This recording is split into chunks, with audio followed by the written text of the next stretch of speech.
Welcome to Recycled Idaho, where two recycling industry veterans, Brett Eckhart and Nick Snyder, explore Idaho businesses and organizations that are putting in the work to keep Idaho environmentally and economically viable at the same time. Take a listen to how these entrepreneurs, business owners, and operators are making things happen in the great state of Idaho. In this tour with Joe Cheatham from North Verde Auto Salvage, we get the opportunity to show Joe where the scrap his auto salvage is producing goes and how it's getting processed for end consumers. Check it out.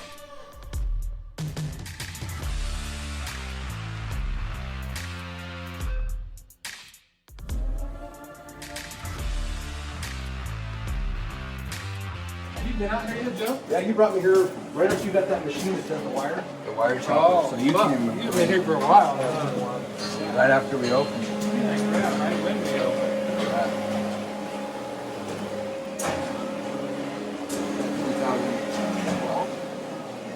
I think he said it was 11. 11. Do we? I don't know. We had it after, way after over here. Nice. 6061 shavings. This is the newer machine. This is the older machine. Just you can tell by the size of the puck. It's the same machine, just this one has bigger tooling. So you can get more throughput, smaller tooling, less throughput. That's cool. But we buy a shitload of shavings. Where do the shavings come from? People manufacturing stuff out of 6061 aluminum. Like these are all 6061 aluminum. Is this shavings from here in the Boise area? Yep. Yeah, this is all, for the most part, like this is all pretty much coming out of Boise. You know, it's just a couple different customers that just produce 61 turnings. What are they manufacturing? These guys are doing Like, for everything from example? motorcycle parts to gun pieces. So like Idaho has a pretty good like base of gun manufacturers that like a lot of people don't know about. No kidding. But This comes from the plasma 3Ds too, from the flat screens. Oh yeah. They're building the plates to Yeah. do that. And that's some of that's Boise has a kind of a more of a tech manufacturing background than a lot of people really know about. Yeah, I you didn't know about that. We built Western trailers like a custom grip pen where they reclaim a lot of it. Was that right? Yeah, so they're reclaiming it and using it again. So they let it drain, which is good for us. We don't really want them to Yeah, drain at you all. deal with less of it that way. Yeah, so and it saves them money. So we Yeah, got that's something you wouldn't have to think you'd be dealing with in shavings is dealing with liquids. Yeah. Yeah. No, I think a lot of people don't notice that. State of the art, man. Aluminum, more aluminum. So 61, 63, mill finish, tight material. This is obviously extruded. You can tell it's been extruded because you can see it's just been pulled through. So that's not formed that way. It's extruded that way. What's all this waste generated from? This is anywhere from like window manufacturers, Oh, trailer manufacturers. okay. You can see like decking for Okay. trailers. lots of All right. trailers. Side Yeah, I can rails. recognize some of that stuff now. Yeah. I mean, you can see like the side rails right there. And that's Yep. what that is. This one almost I-beams, even looks like channel, RV. yeah. This is RV like awning. stuff. You can Okay. see where they slip the piece in and then use the roll. Okay. We can kind of walk. I know they're not running that wire chopper now, but you've seen that, right? I've seen the wire chopper before, yeah, when Yeah. you first got it. It's the same setup, it's the same deal. We had a power surge here 2 days ago, and it fried one of the processors in our baler in the computer part that controls the Motherboard? tolerances and all Oh, that really? shit. Wow. So we're waiting on a part right That now to run sucks. that. Yeah, because that puts us, when we can't bail, we end up with shit like this, Oh yeah. where we just like, ugh, like that needs to be bailed. You can see it starts like encroaching on our, are basically our pathways that run through this warehouse. See? Oh yeah. Someone ran over that one. Typically it's a yellow down here. What? And a lot of times this is red and this is red. Well, so those are only good for so many years, and then they pull them out and put new ones in, and then recycle them. Yeah. Or they just get rid of the pipes and they go to pivots. Okay. Yeah. Oh, I okay. think that's probably more what we see is people getting rid of their hand lines. Okay. So, I mean, and here's where we cut all the converters. Ah. So we sort and cut those right here. I've seen it on video, but I haven't seen it in person before. Yeah. We had all this stainless come in when the price of stainless was really low. I mean, so we were like, oh, and it was all in good shape. Like, what are we gonna do with it? I'm like, oh, let's build a stand. Nice. So that we racked our first one, and then we've obviously built onto it. Okay. Yeah. There's Put the the. second one on there. And then Jay just put this dust collector in fairly recently. Jay being Jay never leaves well enough alone. It's always improving. We need Yeah. a badass vacuum, another shear. That's a good thing, though. Yeah. Well, now we can get through twice as much.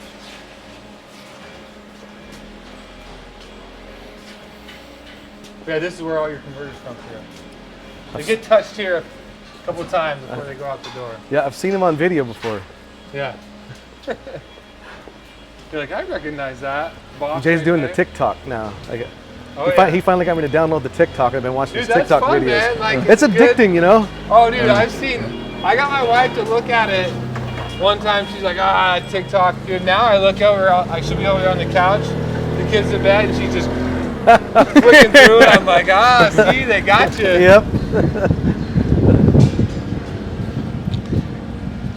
Busted. Yeah, my wife was like, isn't that just for kids? You're TikTok? Like, I'm like, well, those kids have parents. You're like, yeah, as soon as our kids. Yeah. You're on that.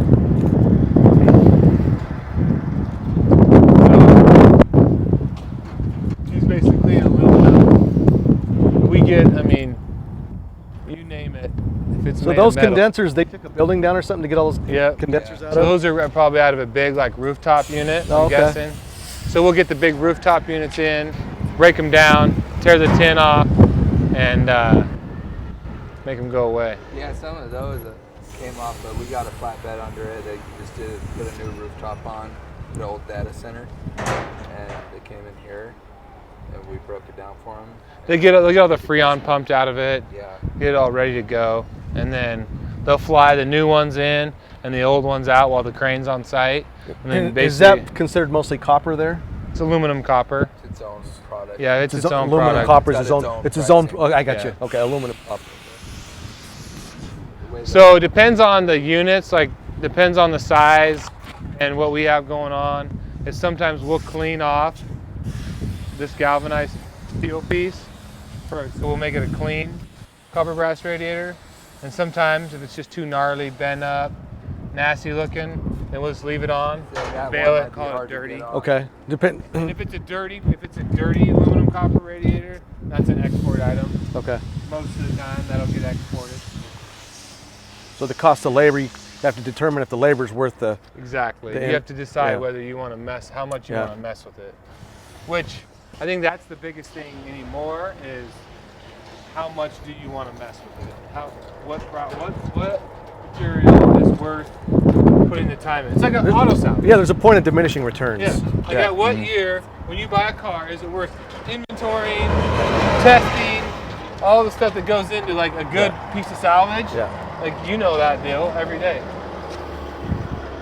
You have to make that determination, or your guys make that determination. Yeah. It's the same thing on our end. Is it worth? Like there was a time, like when I was a kid, we would clean aluminum sheet. Like we would literally take the torch and we'd cut all the fucking staples out Yeah. to make that clean aluminum sheet.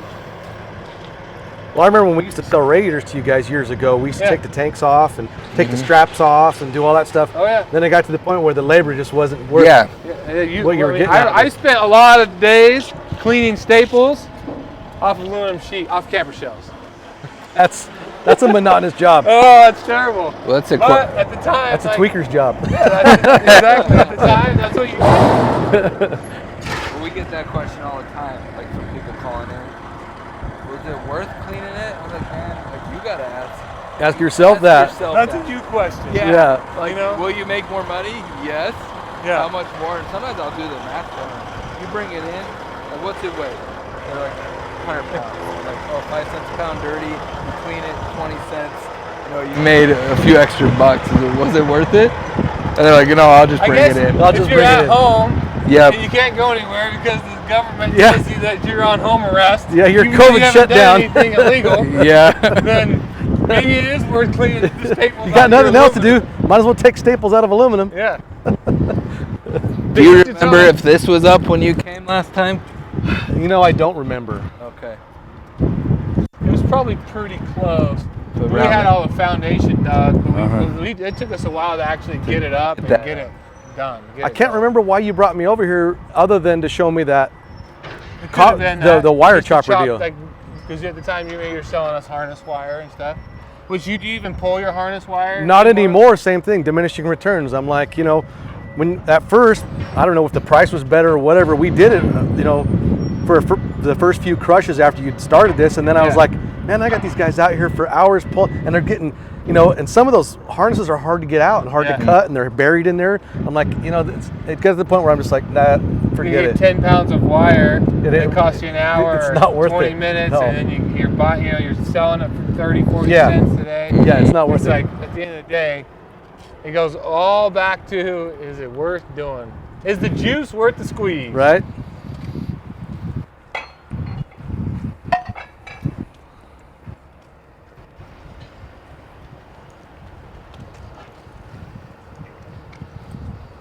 How many guys you got working on this in this spot? 20? 20? Yeah, somewhere in that. 20, yeah, more than that. Mid-20s. Around 20 usually. It just kind of depends on like what's going on. And you've been able to keep everybody working through all this government shutdown, fortunately, right? You're all considered essential. Yeah. Hey, imagine how we're gonna make bales if it doesn't run. That's what wells are. Okay, I'm just curious. So all this, I'm just curious. Joe, It's hard to ship it. a year if you ago don't or run it. so, it was under the tent. Like that iron yard used to be in there. Oh, it was? Yeah, we just recently moved it out. Oh, wow. Give us a little bit of. More room. We just kept getting like we'd have to. It kept going over the ends. You know, we're We needed outgrowing bays. it. The thing about aluminum too is if you're selling aluminum to a smelter, then they don't want moisture on it because it creates explosions in the Oh, furnace. no kidding. So they want it dry. Oh. So when you sell UBCs, So that's why you were trying to keep it under cover. yeah. When you sell UBC, you basically have, and they buy it off a percentage of moisture too, right? So they'll moisture test it. No kidding. Check the moisture on it. You know, It's that's like you're selling hay. Oh yeah, exactly. Yeah. Hay to aluminum sheet mills. Which I was talking to a guy on yesterday, and he said like, that's one of the few aluminum products that's actually holding up throughout this is all the can sheet mills. Really? Yeah, there's all the people sitting at home drinking Well, beer. because and of all soda this and- shutdown and nobody's able to do anything, Yeah. but the demand, the supply is diminishing on everything, right? The demand's going to be going like this, going up. At Well, some point, all this is shut down. So when it opens back up, isn't the demand just going to go crazy? And shouldn't it? it depends in how, theory. It should. It depends on how fast things start again, right? Gotcha. It's almost like a Well, whole piece of equipment. because there's necessity. There's things that are out there that are necessities that are they're going to have, and the supply on them has got to be just getting depleted completely Yeah. right now. That's what we're Not trying oil, to though. convince. That's what we're trying to tell people that have, you know, auto shredders or steel mills or, you know, whatever. Like, at some point, it's going to be worth significantly more money just because there is no supply. Right. Like, Right. there is no. Right. I mean, There's always going to be a certain amount of demand for whatever. When the supply is diminished, the price has got to go up. and you don't hold everybody out from work for a month, 2 months, and expect the demand to still be there, right? Right. Like at some point, like that's why you see oil price going down the way it's going down, because once you take all the airplanes out of the sky, all the trucks off the road, all the it's cars crazy. off the road, everything that's like big fuel, gas, oil consumers, and you basically almost shut them down, or you shut a good majority of them down, and then you wonder why the price of oil goes negative. Yes. Well, that's why. Unforeseen side effects of this. There's still things that are unforeseen, but the oil, I mean, less than $0 a barrel yesterday or whatever. And that's crazy. And you know, a lot They don't of have that's any like place to store it all. market manipulation and futures contracts and everything else. But I think the biggest thing is when they turn this deal back on, in my opinion, I think you hit the nail on the head. In my opinion, then that demand is going to come back. People are going to want to get back to work. They're going to want to build. They're going to want to manufacture. They got to drive to work. They got to drive home. They got to fly on a business trip. They got to go back to trade shows. Like that is going to go. Yes. It's got to happen. Well, and at the same time, you know, a lot of places haven't been keeping up. They haven't been, they haven't been supplying. So the supply shortage is going to be there. So they're going to have to ramp up and boom, boom, boom, boom, all at once. You know, and get back up to production levels that they hadn't been at. So all the materials that they need to do all these, you know, scrap metal, aluminum, all these things, you know, the demand's got to just snap back up way above what it was before the economy crashed, wouldn't it? I would. I mean, in theory, that's kind of what I'm betting on, obviously. That's a lot of rims, but man. Yeah. Yeah, and we've Crazy. already shipped a lot this month. That is a lot of rims. Yeah. I think we've already shipped 68,000 pounds this month. Wow. It's just crazy how many rims come in. Like that's something I don't think like the general public would ever think, like that many rims get recycled. You know, but it happens. Does anybody buy a car now and just leave the original rims on it? It doesn't seem like it. But even if the original rims are on it, they're aluminum usually, and there's no demand for them particularly unless they're a really late model, and you know they get in a crash. You know, and body shop goes, well, I gotta pay $800 for one from GM or whatever, or I can buy one from a salvage yard for $200. Yeah. But that's super late model stuff. Any of that middle of the roads, you know, anything that's 10 years old or older, the rims they're nicked up. They're not, you know, the aluminums, they're not worth anything. But what the scrap is, nobody wants them. Which makes you wonder, why do they still put aluminum rims on new vehicles? Like, is it a weight issue? It's a weight issue, yeah. Just to get them underweight? It's a weight issue, totally, because fuel mileage. Yeah, makes sense.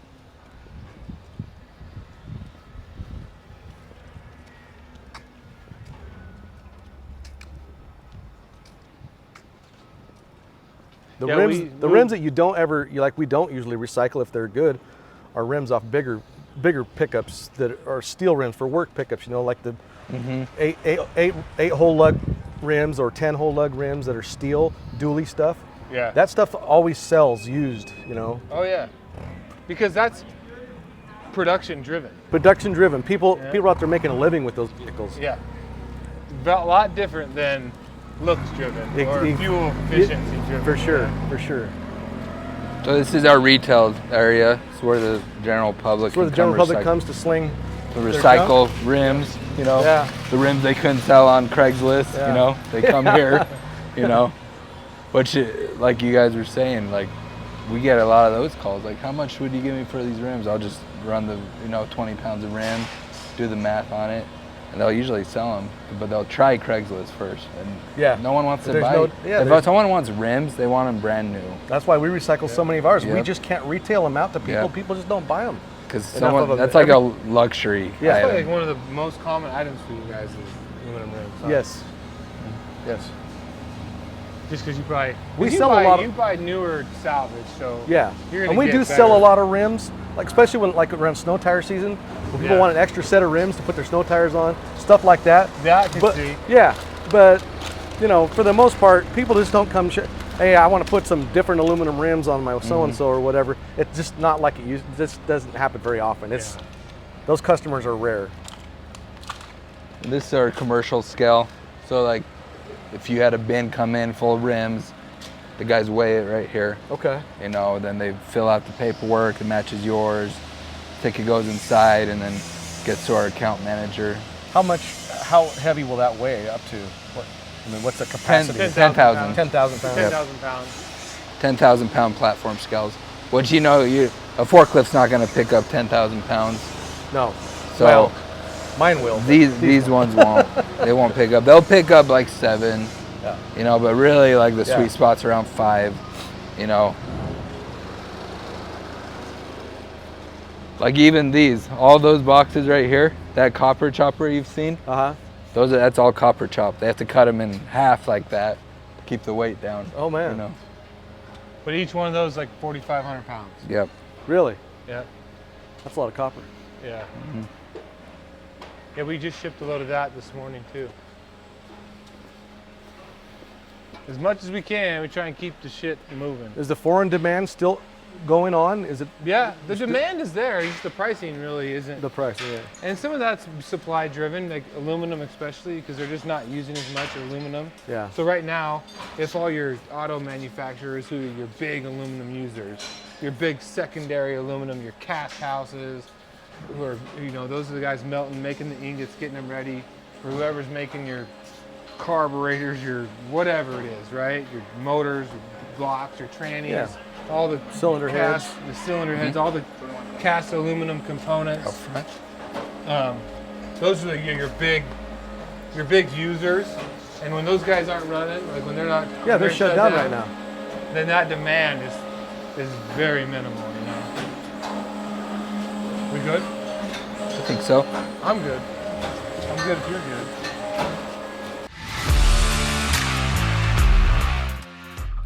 Thank you for listening to another episode of Recycled Idaho.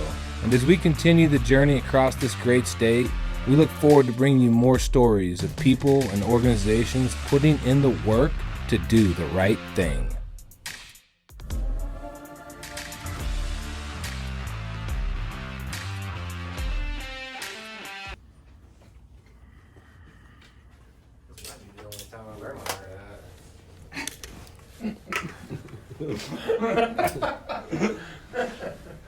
Okay, Nick, give me a little bit for the sound check. Can you hear me? Well, Dude, I still have my original hard hat, the one Caldwell. I like that one. From 2004. I like that sticker. Yeah, it's a little rustic looking. Yeah, it's been around for a while. It's still good. This one making it look a little amateur. Huh? This white one you got. Yeah. It's new. Yeah. I feel goofy in this thing. You want to bring Do your I have to wear this? What's that? Do I have to wear this? Would you prefer not to? Yeah. I mean, Don't wear it. if we're gonna have it on camera though, is Tom gonna throw a fit if we got a guest without a hard hat on? If I have to wear it, I have to wear it. Maybe just leave your hat here and then wear your sunglasses, Joe. Let's see how you look then. Oh yeah, you look like a badass right there. That's good right there. Whatever. Yeah. If you say so. Yeah.